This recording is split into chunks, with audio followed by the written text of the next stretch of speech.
Halo guys, selamat datang kembali dalam pembahasan Battlethrough the Heavens versi novel. Terima kasih buat kalian yang selalu support dan membanjiri kolom komentar hingga bikin Mimin cemungut. Jangan lupa share video-video kita ke kawan-kawan yang suka dengan cerita Battlethrough the Heavens kuy. Ya udah, nggak usah berlama-lama lagi, kita lanjutkan perjalanan Xiaoyan. Kesulitan masalah keuangan ditangani Xiaoyan dengan menjual pil obat bersama Xiaoli. Mereka pun telah banyak menjual obat yang disempurnakan oleh Xiaoyan setelah beberapa hari. Kota Feng secara penuh telah dikuasai oleh gerbang Xiao dan dengan begitu Xiaoli memiliki satu ide untuk menghasilkan uang dengan cepat. Ia berniat membuat lelang pil obat dengan mengundang banyak faksi di wilayah Black Corner Region. Berita pun tersebar dengan Xiaoli yang membocorkan sedikit informasi mengenai obat langka yang akan dilelang. Dengan begitu, maka banyak faksi yang akan tertarik untuk datang dan melihat pil apakah yang akan gerbang Xiao lelang. Tentu saja dengan kemampuan Xiaoyan saat ini banyak pil langka yang telah ia sempurnakan. Terlebih dengan beberapa ramuan obat yang disimpan di cincin penyimpanan Han Feng. Banyak sekali faksi yang berniat untuk menghadiri acara lelang yang dibuat oleh gerbang Xiao. Arus manusia di kota Feng juga meningkat beberapa hari sebelum pelelangan. Sementara itu, ada juga faksi yang ingin mengetahui seberapa besar gerbang Xiao yang mampu membungkam gabungan 3 faksi besar yang datang sebelumnya. Bersamaan dengan itu, 3 faksi besar yang memiliki kesepakatan juga telah mengirim orang untuk mengurus wilayah pembagian di kota Feng. Mereka juga mengirim orang untuk menjaga keamanan dalam acara lelang yang akan diadakan. Beralih ke satu ruangan di mana Xiaoli memberitahu Xiaoyan mengenai acara lelang yang akan ia adakan. Xiaoli juga memberitahu bahwa bahan obat yang Xiaoyan minta sudah mereka temukan dan dalam proses pemesanan.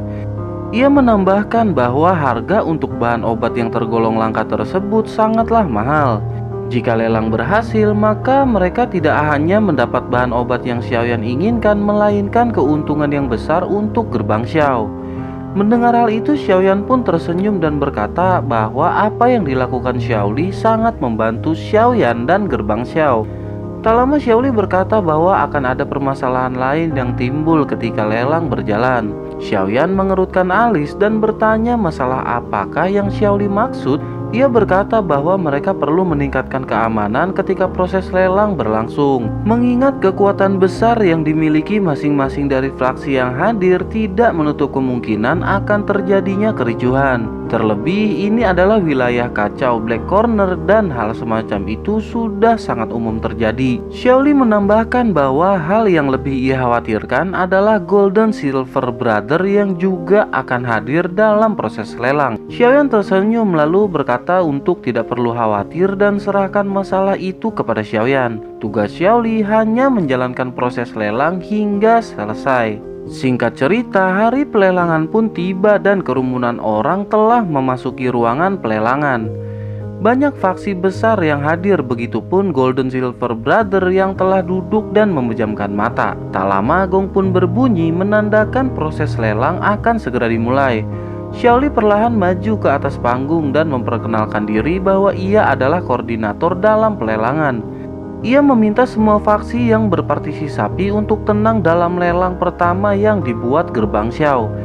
Beberapa faksi yang hadir dengan tujuan ingin mengetahui pimpinan dan kekuatan gerbang Xiao pun keheranan setelah melihat Xiaoli. Para pemimpin fraksi tingkat tinggi dengan kekuatan di kelas Do Huang jelas dapat merasakan kekuatan Xiaoli yang hanya di tingkat doang. Menyadari hal itu, Golden Silver Brother pun membuka matanya lalu berkata agar Xiaoli memanggil ketua dari gerbang Xiao. Seketika itu ekspresi Xiaoli menjadi jelek. Kemudian Golden Silver Brother berkata bahwa jika Xiaoli bukan ketua dari gerbang Xiao, maka tak ada alasan bagi mereka untuk tetap tinggal. Hanya orang kuat seperti Han Feng lah yang memiliki kualifikasi untuk mengadakan lelang. Setelah itu, ia meminta Xiaoli untuk segera membubarkan acara dan pergi dari kota Feng bersama gerbang Xiao.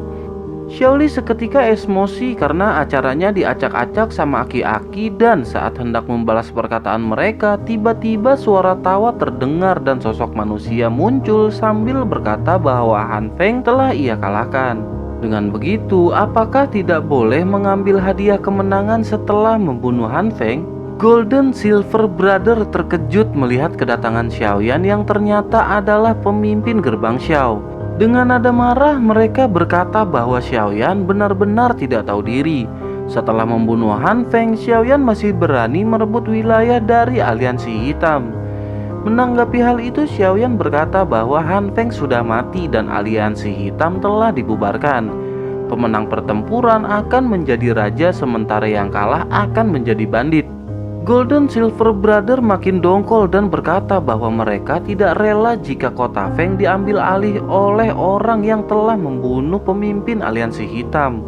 Dengan tenang, Xiaoyan membalas jika memang itu yang mereka inginkan, maka mereka bisa mencoba untuk merebutnya dari tangan Xiaoyan. Emosi sudah tidak tertahan dan mereka segera mengeluarkan aura membunuh yang sangat besar. Orang-orang di belakang mereka yang merupakan anggota dari aliansi hitam pun terus memberi dukungan untuk segera menghabisi Xiaoyan.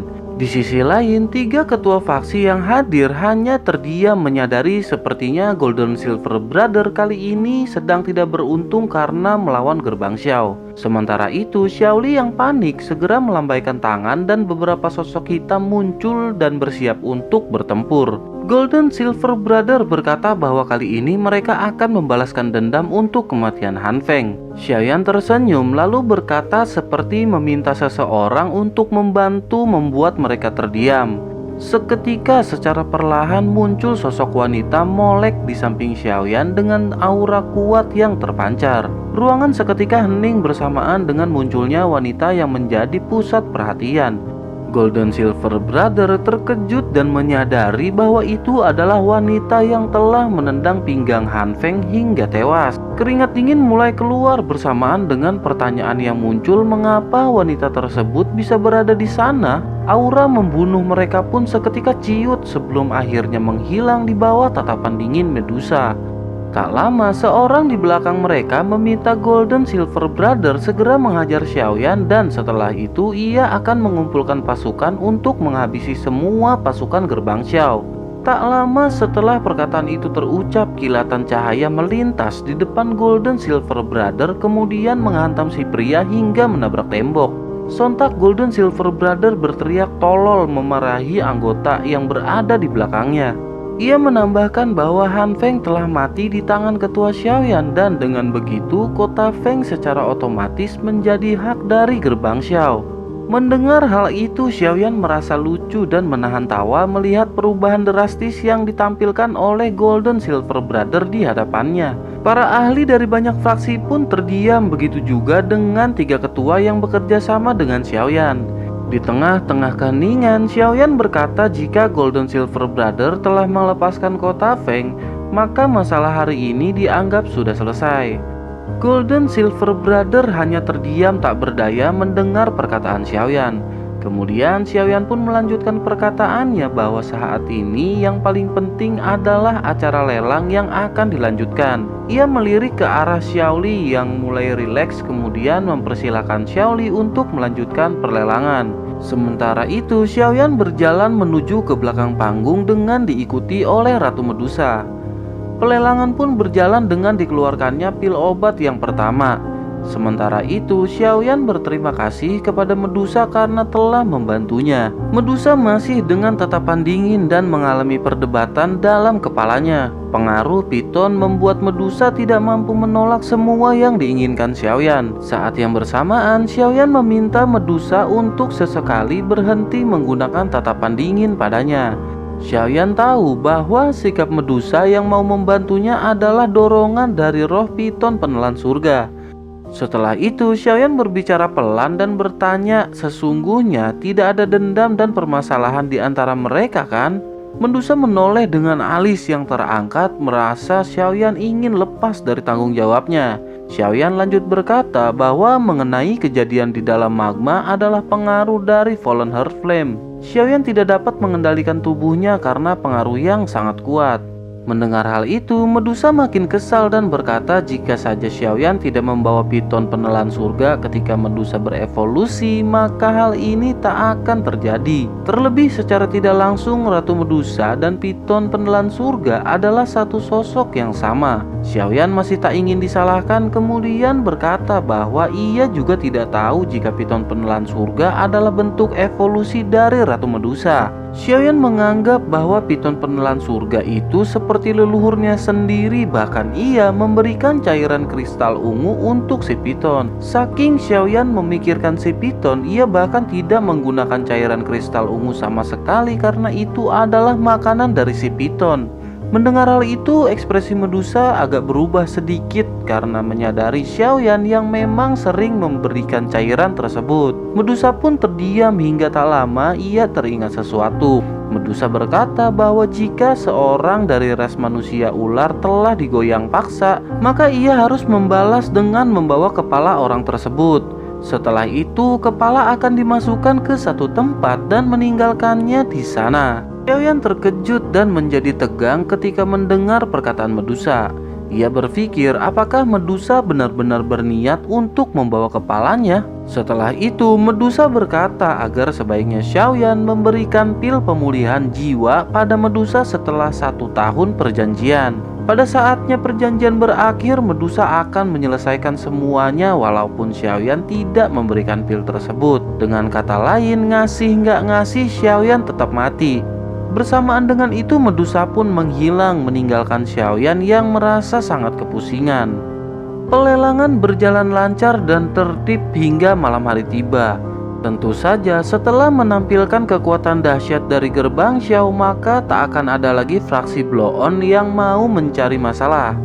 Keuntungan lelang yang telah diperhitungkan ternyata melebihi harapan Xiaoyan dan Xiaoli. Mereka sangat gembira karena dengan begitu semuanya akan berjalan dengan lancar. Akhirnya Xiaoli memerintahkan orang untuk segera memesan obat yang diperlukan oleh Xiaoyan. Dengan keuntungan besar yang masih tersisa, kemungkinan gerbang Xiao akan menarik beberapa orang kuat lagi untuk bergabung. Sementara itu, Xiaoyan menyisihkan beberapa keuntungan kemudian membagikannya kepada 3 ketua faksi lain. Melihat tindakan Xiaoyan, mereka pun terkejut, terlebih dengan jumlah yang tergolong banyak.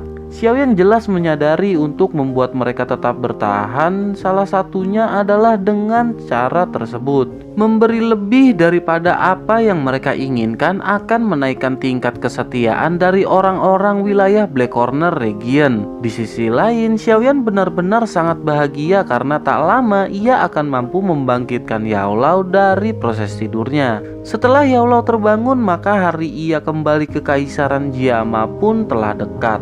Setelah itu, Xiaoyan pergi ke kedalaman hutan di mana tak ada kehidupan di sana setelah memberitahu Xiaoli. Ia berniat untuk memulai memurnikan pil agar Yao Lao bangkit dari tidurnya.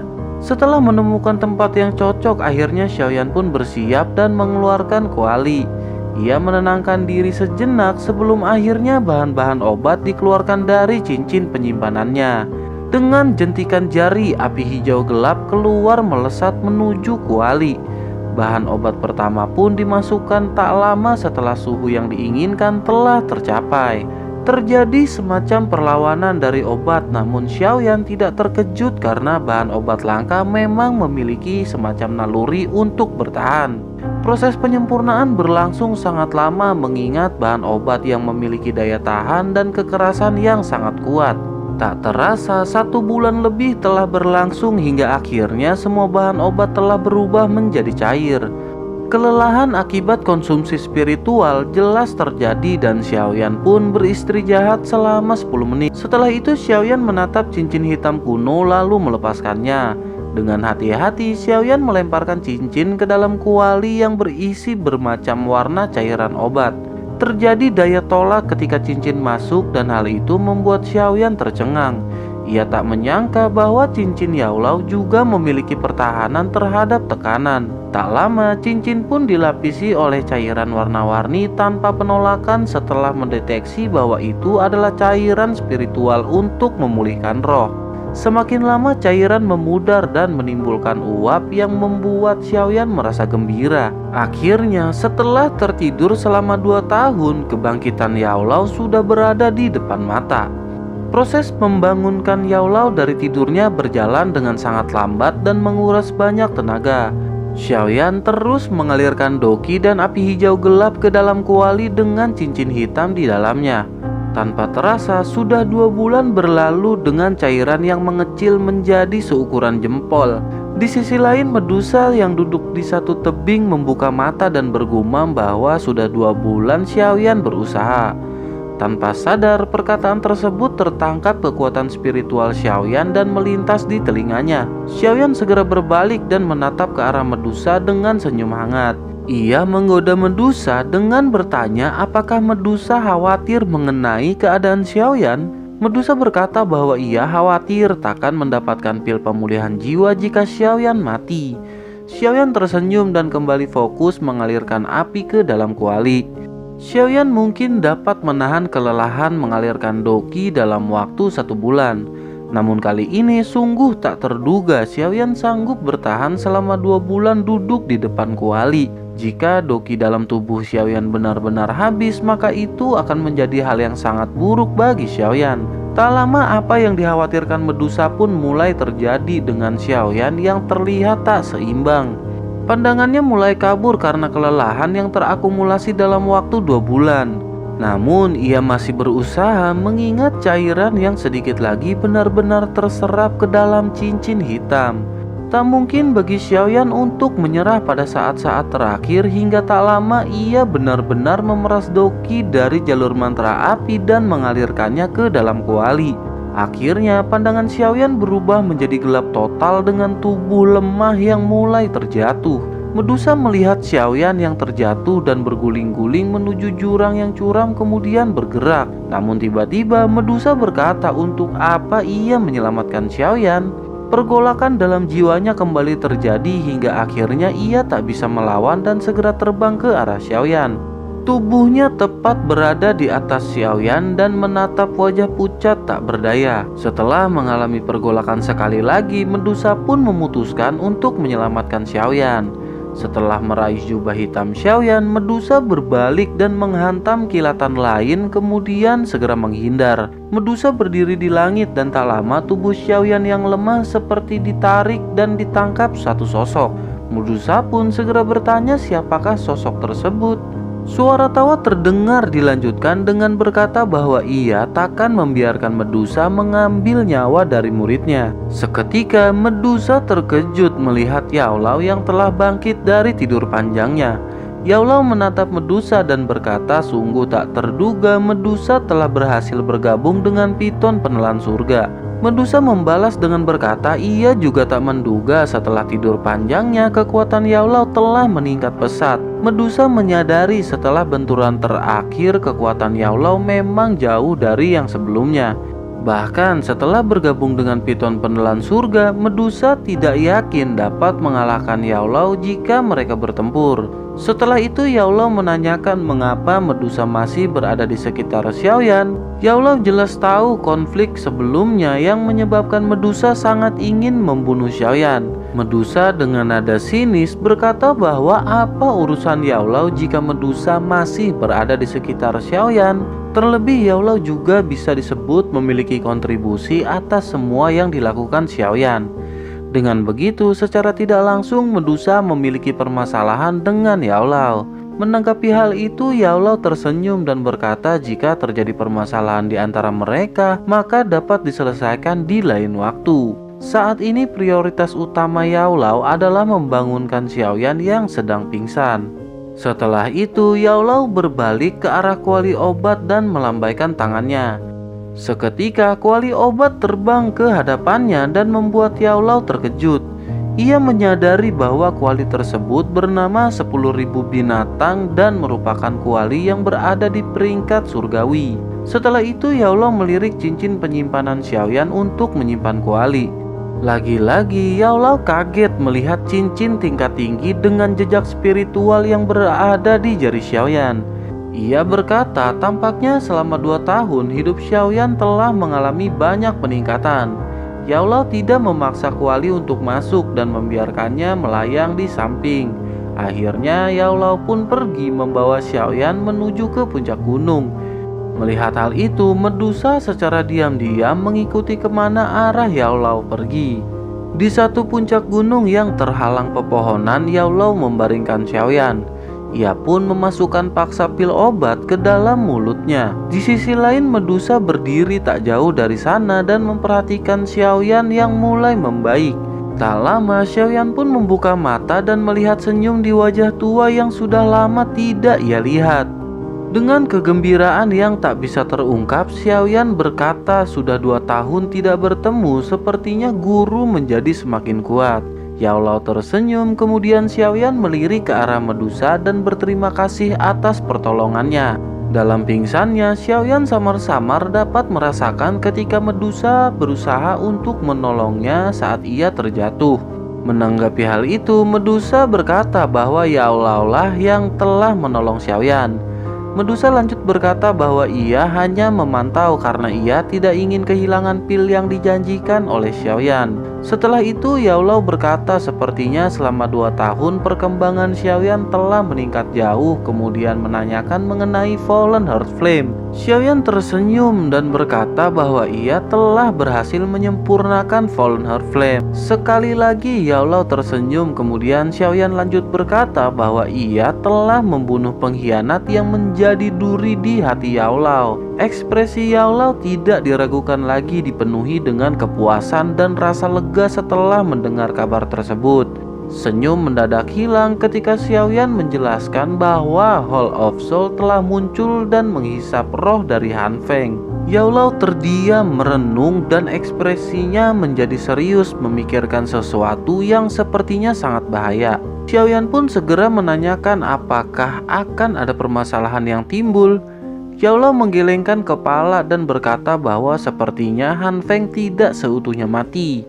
Yao Lao lanjut mengingatkan Xiaoyan bahwa ketika seseorang telah mencapai tingkat tertentu, jiwanya bisa terus hidup walaupun tubuhnya telah mati. Meskipun begitu, kekuatannya akan jauh berkurang sama seperti yang dialami Yao Lao. Dengan begitu, bukan tidak mungkin Han Feng akan dibangkitkan kembali sebagai senjata oleh Hall of Soul. Terlebih, Hall of Soul mengetahui jelas mengenai roh setelah berkeliling mencari roh liar yang kuat. Xiaoyan termenung dan berkata bahwa ia menyesal belum berhasil membunuh Han Feng. Yao Lao berkata bahwa Xiaoyan telah membunuhnya 1 kali, sementara jika Han Feng dibangkitkan maka itu bukanlah salah Xiaoyan.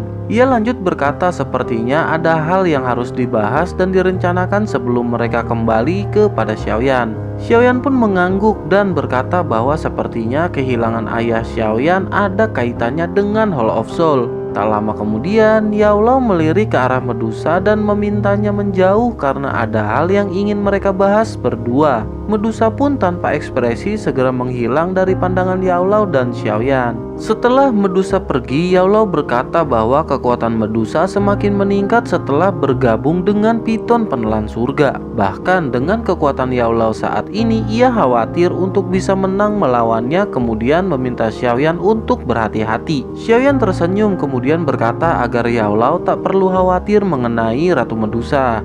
Ia tak akan mencelakai selama paling tidak 1 tahun karena mereka memiliki perjanjian tertentu. Yao Lao tersenyum menyadari kelicikan Xiaoyan yang nampaknya juga ikut berkembang. Setelah itu, Yao Lao bertanya apakah Fallen Heart Flame telah bergabung dengan Green Lotus Core Flame.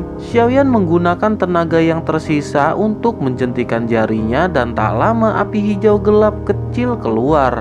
Meskipun nyala api terlihat kecil namun tidak mengurangi suhu yang melonjak. Yao Lao terkejut dan tak menyangka api surgawi benar-benar dapat digabungkan. Hal itu dikarenakan mantra api adalah sesuatu yang belum pernah dipraktekkan oleh Yao Lao. Setelah itu Xiaoyan menarik tangannya dan seketika api berpisah menjadi 2 bagian. Yao Lao sekali lagi terkejut dan memahami jika dalam kondisi terpisah maka akan menguras doki.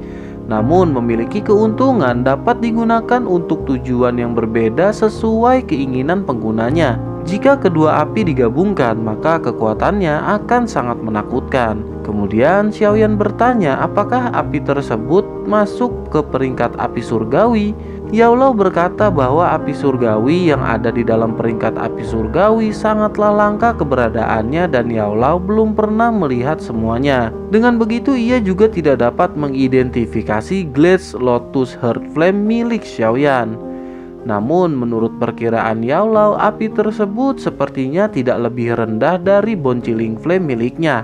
Setelah itu Yao Lao berkata setelah penggabungan seharusnya mantra api milik Xiaoyan telah berevolusi ke kelas di atau bumi. Yao Lao memerintahkan Xiaoyan mengalirkan sirkulasi metode Qi untuk memeriksa evolusi dari mantra api. Setelah agak lama Yao Lao berkata bahwa mantra api Xiaoyan telah berevolusi ke kelas di tingkat rendah. Meskipun begitu, dengan kekuatan unik dari metode Qi mantra api itu bisa sebanding dengan metode Qi tingkat tinggi. Dengan level saat ini, Xiaoyan tidak perlu khawatir jika harus menggunakan banyak doki. Xiaoyan tersenyum, kemudian ekspresinya menjadi serius dan menanyakan setelah penggabungan dua api surgawi apakah ia dapat membantu Yao Lao untuk menyempurnakan tubuhnya. Seketika Yao Lao terharu karena Xiaoyan masih memikirkan hal tersebut untuknya. Kemudian Yao Lao berkata sepertinya tidak mungkin jika ada dua jenis api surgawi. Namun jika Tripang Flame Yao Lao ditambahkan maka hal itu masih memiliki kemungkinan. Yao Lao lanjut menjelaskan bahwa bahan-bahan yang dibutuhkan untuk menyempurnakan tubuh benar-benar sangat langka dan sulit didapat. Dengan begitu akan memerlukan waktu lama untuk memulai menyempurnakan tubuh. Mendengar hal itu, Xiaoyan pun menanyakan bahan apa saja yang dibutuhkan. Xiaoyan menambahkan bahwa saat ini ia memiliki beberapa kekuatan di Black Corner dan mungkin akan sedikit membantu mencari bahan-bahan obat tersebut. Yao Lao tersenyum kemudian berkata bahwa bahan ini tidak akan mudah untuk dicari. Yao Lao lanjut menyebutkan bahan yang terdiri dari pil tumbuh tulang darah, esensi darah bintang ajaib tingkat 7, dan tubuh elit dozong. Xiaoyan tersentak ketika mendengar hal tersebut yang menjadi bahan untuk menyempurnakan tubuh Yao Lao. Pil tumbuh tulang darah merupakan pil tingkat 7, bahkan hampir menyentuh ke tingkat 8. Esensi darah dari peringkat 7 binatang ajaib yang setingkat dengan Ratu Medusa di kelas dozong. Tubuh seorang dozong yang berarti Xiaoyan harus mencari dan membunuh seorang dozong demi mengambil tubuhnya. Yao Lao hanya tersenyum melihat ekspresi terkejut dari Xiaoyan. Ia lanjut berkata untuk mengenai hal tersebut mereka tidak perlu terburu-buru karena Yao Lao sudah cukup senang karena Xiaoyan masih ingat tentang gurunya. Xiaoyan sedikit tersenyum namun masih memikirkan persyaratan yang sangat sulit untuk didapat. Yao Lao lanjut berkata bahwa tubuh yang digunakan untuk menampung roh harus memiliki kekuatan yang setara dengan roh yang akan dimasukkan. Semakin kuat roh maka tubuh yang menjadi wadah juga harus semakin kuat. Jika tidak maka setelah roh masuk ke dalam tubuh yang lemah dapat dipastikan wadah tersebut akan hancur karena tak kuat menahan tekanan dari roh. Yao Lao lanjut berkata jika Xiaoyan berhasil menyempurnakan tubuh untuk Yao Lao, sepertinya kekuatan Yao Lao akan jauh meningkat dari ia ketika berada di puncaknya. Xiaoyan seketika berpikir kekuatan Yao Lao yang berada di tingkat dozun saja sudah kuat. Mungkinkah ketika bangkit Yao Lao akan naik ke tingkat doseng yang menjadi legenda di benua? Yao Lao mengetahui arah pemikiran Xiaoyan dan berkata jika sampai ke tingkat doseng maka ia dapat dengan mudah datang dan mengajukan lamaran pernikahan ke klan pacar Xiaoyan. Seketika Xiaoyan terkejut dengan perkataan Yao Lao yang secara tidak langsung menyiratkan kekuatan dari klan Sun Er. Dengan Yao Lao yang berada di tingkat dozun saja ia masih ragu untuk pergi ke sana. Xiaoyan terbayang betapa kuatnya klan Sun Er yang mampu membuat elit dozun merasa ketakutan. Setelah itu Yao Lao berkata bahwa ia tahu Xiaoyan sangat tertarik untuk mengetahui klan dari Sun Er. Namun ada beberapa hal yang takkan berguna jika memberitahu Xiaoyan untuk saat ini. Yaolao menjelaskan sedikit mengenai klan Sun Er yang sudah terbentuk sejak zaman kuno. Mereka memiliki kekuatan yang menakutkan dan bakat pelatihan khusus yang sulit untuk dicari. Benua Doki ini sangat luas dan yang selama ini Xiaoyan ketahui hanyalah sedikit kekuatan yang ada di benua. Hal yang paling penting sekarang adalah memulihkan diri dari kelelahan. Xiaoyan menghela nafas dan mengangguk, kemudian ia mengeluarkan gulungan dan botol giok dari cincinnya. Yaolao seketika terkejut dan menyadari bahwa itu adalah life devouring pill, lalu menanyakan dari manakah Xiaoyan mendapatkan pil tersebut. Xiaoyan menjelaskan bahwa pil dan gulungan tersebut ditemukan kakak keduanya ketika ia berada di kedalaman hutan. Yaolao menebak jika Xiaoli telah meminum pil tersebut dan Xiaoyan pun mengiyakannya. Xiaoyan dengan sedih berkata bahwa sisa hidup dari Xiaoli tinggal 1 tahun lagi. Xiaoyan pun bertanya apakah ada cara untuk membatalkan efek pil tersebut. Yaolao terdiam kemudian berkata seharusnya jika ada racun maka ada obat untuk menyembuhkannya. Walaupun Yaolao tidak yakin ada cara untuk membatalkan efek tersebut, setidaknya mereka dapat mencoba untuk mencari solusi. Xiaoyan mengangguk kemudian memberikan gulungan merah tersebut untuk Yaolao pelajari. Akhirnya Yaolao memerintahkan Xiaoyan untuk segera beristri jahat dan memulihkan diri. Singkat cerita, 7 hari Xiaoyan duduk bersila hingga akhirnya ia membuka mata dan menghembuskan nafas keruh. Kegembiraan terlintas di hati Xiaoyan ketika menyadari kekuatannya telah meningkat walaupun masih berada di tingkat puncak doang. Namun Xiaoyan merasakan bahwa kali ini ia telah mencapai penguasaan kekuatan yang meningkat. Ia pun berdiri kemudian cahaya kilat melintas bersamaan dengan tempat awal Xiaoyan yang menjadi bayangan. Ia telah berada di langit dan mampu bertahan untuk beberapa saat hingga akhirnya sayap hijau mengepak. Xiaoyan menyadari tampaknya ia telah berhasil mencapai tingkat 2 penguasaan gerakan 3000 kilat. Tak lama Yaolao muncul dan berkata sepertinya Xiaoyan belum sepenuhnya pulih namun kekuatannya telah meningkat. Xiaoyan tersenyum dan berkata apakah dengan kekuatan saat ini ia akan mampu menghadapi Misty Cloud. Yaolao tertawa dan berkata dengan kekuatan Xiaoyan saat ini maka ia sudah bisa kembali ke Kekaisaran Jiama. Xiaoyan tersenyum kemudian berkata ia akan mengurus beberapa hal terlebih dahulu sebelum pergi. Terlebih, ia memiliki beberapa kekuatan di Black Corner Region dengan tujuan untuk membawa para ahli demi menghadapi Misty Cloud. Yaolao tertawa dan berkata tampaknya Xiaoyan saat ini sudah semakin dewasa dengan keputusan bijak yang dikeluarkan. Xiaoyan tersenyum dan merenung sebelum akhirnya berterima kasih kepada Yaolao atas semua pelajaran yang telah ia berikan.